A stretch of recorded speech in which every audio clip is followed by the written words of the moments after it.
الحمدللہ والصلاۃ والسلام علی رسول اللہ۔ جب یزید کو معلوم ہوا کہ اسیران کربلا اور امام حسین رضی اللہ تعالیٰ عنہ کا سر انور عنقریب دمشق پہنچنے والا ہے تو اس نے پورے شہر کو سجایا، آراستہ کرنے کا حکم دیا اور خوشی منانے کا حکم دیا۔ رسول اللہ صلی اللہ علیہ وسلم کے ایک صحابی تھے جن کا نام تھا حضرت سہل رضی اللہ تعالیٰ عنہ۔ وہ کسی کاروبار کے سلسلے میں ملک شام آئے ہوئے تھے، تو جب دمشق شہر میں وہ داخل ہوئے تو انہوں نے دیکھا کہ لوگ خوشی مناتے ہیں، اچھل کود کر رہے ہیں اور گانے باجے کا اہتمام ہے اور شہر سجا ہوا ہے۔ حضرت سہل رضی اللہ تعالیٰ عنہ لوگوں سے سوال کرتے ہیں کہ تم لوگ کس سلسلے میں خوشی منا رہے ہو، شہر کیوں سجایا گیا ہے؟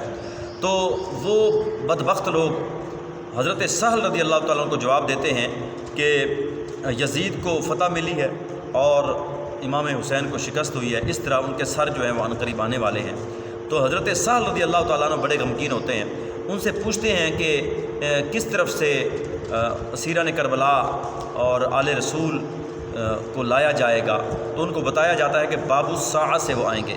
حضرت سہل رضی اللہ تعالیٰ عنہ تیزی سے اس طرف بڑھتے ہیں اور بڑی دوڑ دھوپ کے بعد اسیران کربلا کے پاس پہنچ جاتے ہیں۔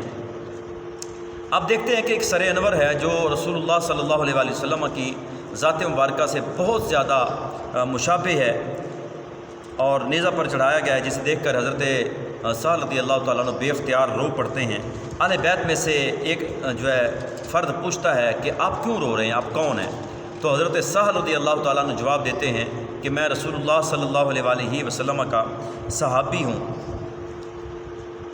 تو سوال کرنے والے سے حضرت سہل رضی اللہ تعالیٰ عنہ پوچھتے ہیں کہ آپ کون ہیں؟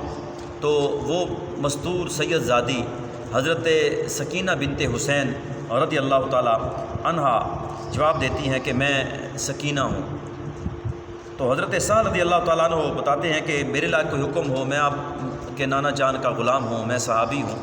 تو حضرت سکینہ رضی اللہ تعالیٰ عنہ فرماتی ہیں کہ میرے والد انور کے سر انور کو سب سے آگے کرا دیجیے۔ ان بدبختوں نے جس طرف ہمیں رکھا ہوا ہے اسی طرف ہی ہمارے والد گرامی کا سر انور ہے، تو لوگوں کی توجہ ہم پر جاتی ہے۔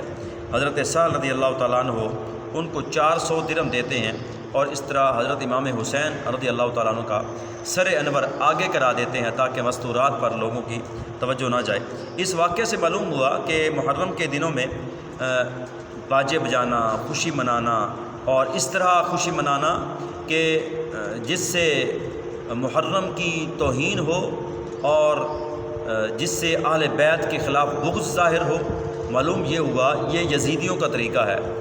ہمارے متقدمین نے بھی لکھا ہے، علماء لکھتے ہیں کہ ان دنوں میں اس طرح سے خوشی منانا، نکاح تو مطلقاً حلال ہی ہے، محرم میں نکاح کیا جا سکتا ہے، لیکن یہ جو طریقہ ہے محرم کے اندر کہ آپ گانا باجا بجانا شروع کر دیں، وہ گانا باجا تو ویسے ہی مطلقاً حرام ہے، لیکن محرم کے دنوں میں گانے باجے بجانا اور اس طرح شہروں کو مزین کرنا یہ حسینیوں کا کام نہیں ہے، یہ یزیدیوں کی سنت ہے۔